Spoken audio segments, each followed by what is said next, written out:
Imagine standing in a war-torn neighborhood. Once, your neighbor was a banker. Today, he is offering you a gold necklace, not for food, not for medicine, but for a pack of cigarettes and 3 plastic lighters. The necklace is real. 2 months' salary once. Now, it cannot boil water. It cannot keep his family warm. This happened in Sarajevo, 1993. And it happened again in Venezuela, in Argentina, where currency collapsed and utility became survival. If you think gold will protect you, this story says otherwise. Because shiny metal does not matter when the fire goes out. Collapse is never gradual when it finally begins. In every documented economic breakdown, Bosnia, Venezuela, Argentina, the transition from a functional, currency-based system to pure barter did not take years, it took months.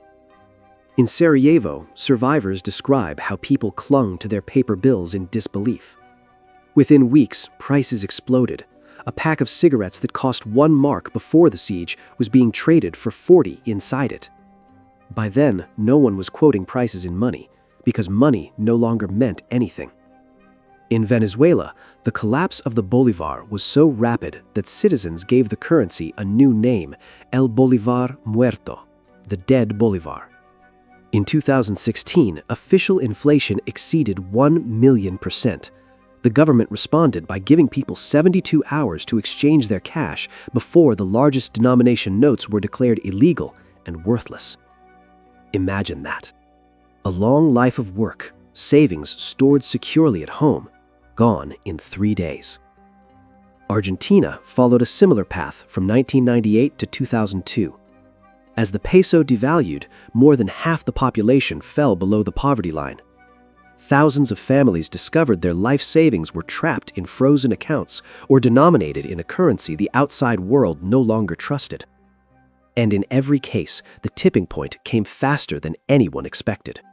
Not across decades, not through theory, but in the span of months or even weeks.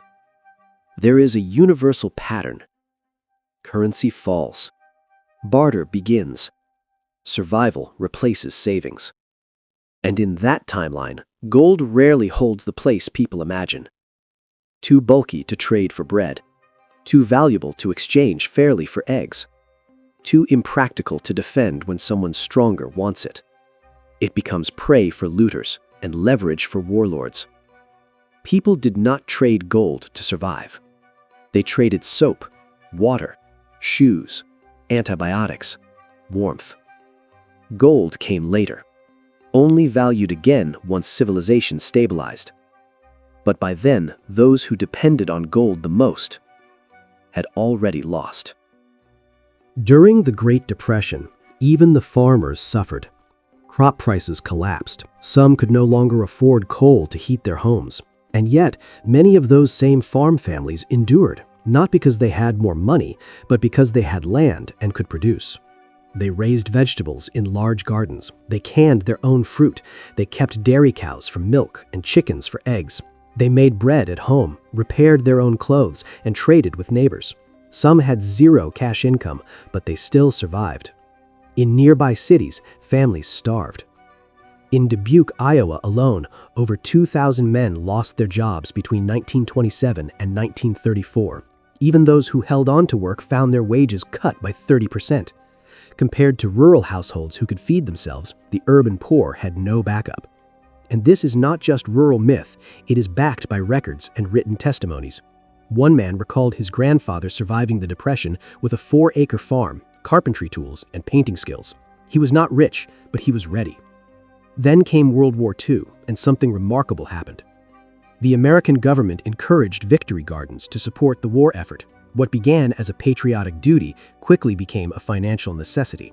By 1943, Americans had planted over 20 million gardens, producing an estimated 10 billion pounds of vegetables, nearly 40% of the U.S. vegetable supply.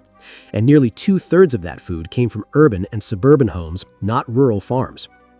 By 1944, more than half of those gardeners reported they were growing food not for the country, but because they needed it to afford daily life. In every financial crisis since, the pattern repeated. Land plus skills equals independence. Farmland even rose in value during the 2008 crash, while the stock market collapsed.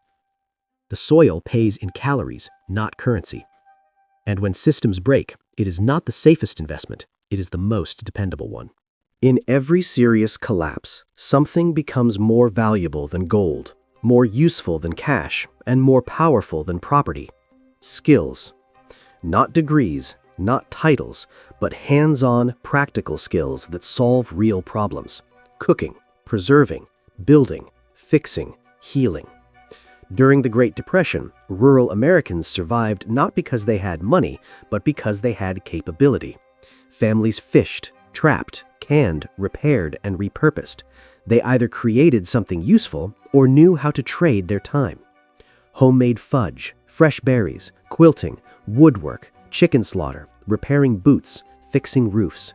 These were not hobbies, these were currencies. That same pattern reappears in modern collapse. In Bosnia, barter tables were filled with goods, but those who had skills could get what they needed consistently. People who could repair tools, fix a generator, stitch clothing, or treat a wound became community assets. In Venezuela, many doctors and veterinarians remained employed, not through fixed salaries, but through trade. Patients brought flour, beans, or soap in exchange for medical expertise. People adapted by learning what mattered. Those who knew how to install solar panels or rebuild engines never stayed hungry. Skills are different from goods. They cannot be stolen. They cannot be inflated. They live in your hands and inside your mind. And they transfer instantly, often without the need for negotiation. They also scale with crisis. The more broken the system becomes, the more people rely on those who know how to fix things. And unlike gold, skills do not wait for recovery. They sustain you during the crisis itself. You cannot eat gold. You cannot bandage a wound with bullion. But a person who can install a water filter, build a wood stove, or deliver a baby, that person becomes essential, not optional. In hard times, survival is a service economy, and those who serve needs stay standing. When money failed, history told the truth. In every economic collapse on record, from Bosnia to Venezuela to Zimbabwe, those who survived did not trade savings, they traded usefulness. In Sarajevo during the siege, Selko Begovic lived through over a year without electricity, running water, or a functioning currency. He observed firsthand what held value. Cigarette lighters were currency. Not for smoking, for fire, to cook, to stay warm, to sanitize water. Gold jewelry was offered and rejected. Lighters were accepted. Soap was more important than silver. Antibiotics more valuable than ammunition and safer to trade. Weapons could protect you, but trading them was a threat. Give a stranger bullets and you might never see them again. Selko warned survival was a function of quiet bartering, not market stalls. Most exchanges happened between people who had built trust before the crisis. In Venezuela, the pattern repeated. Fishermen bartered their catch for bananas and rice. Coffee beans replaced banknotes in places where inflation made pricing irrelevant. Hardware stores accepted sacks of beans instead of cash. Truck drivers traded gasoline straight from barrels. In Zimbabwe's black markets, antibiotics, bandages, and over-the-counter painkillers regularly traded at prices worth weeks of wages. A single course of amoxicillin could define whether a family went hungry or survived. What all survivors noticed was simple. Utility always won. Quiet, reliable, use-based assets were the true currency of collapse. A lighter makes fire. A soap bar prevents disease. A sewing kit repairs clothing. Pain relief brings rest. Food creates energy. Clean water sustains life. All the things gold could one day buy if civilization came back, but until it did, metals were decoration, a beautiful burden. When systems collapse, the market shrinks to survival, and the only assets that count are the ones that can help, heal, feed, or warm. We often think of a hedge as something you buy, a financial asset, a backup plan, a way to protect what you already have. But the real hedge against collapse is not a product, it is a system, and it needs to be in place before crisis exposes its value. This system has a name, the Amish Hedge.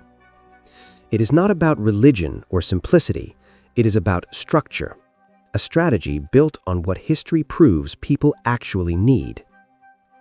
Step 1. Acquire land, no matter how small.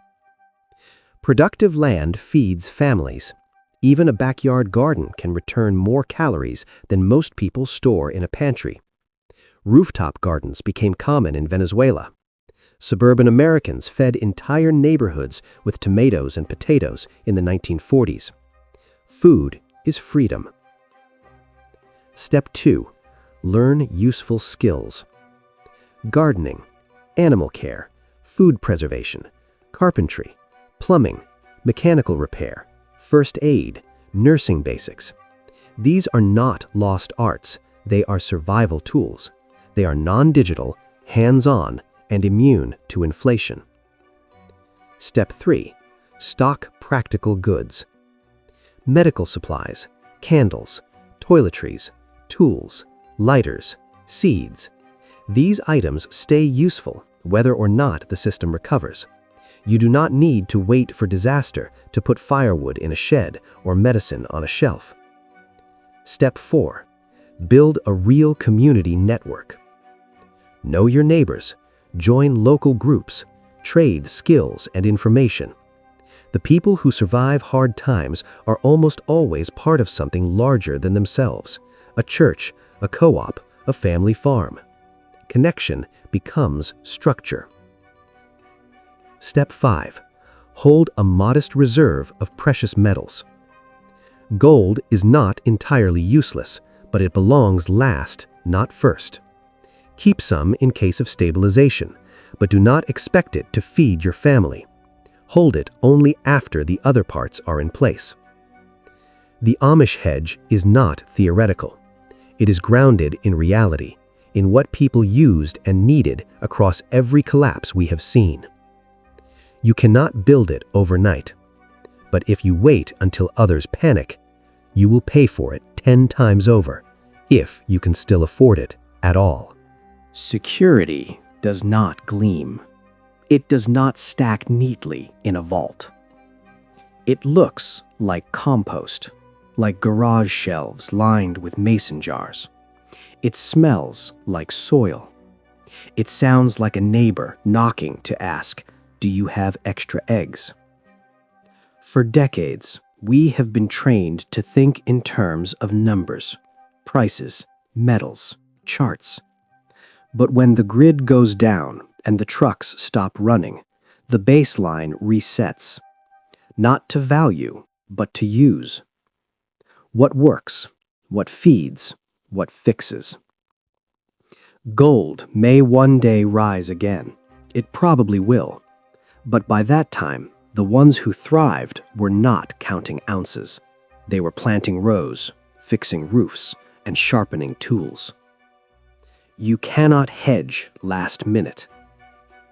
And the smartest wealth in the world is the kind that still works when nothing else does.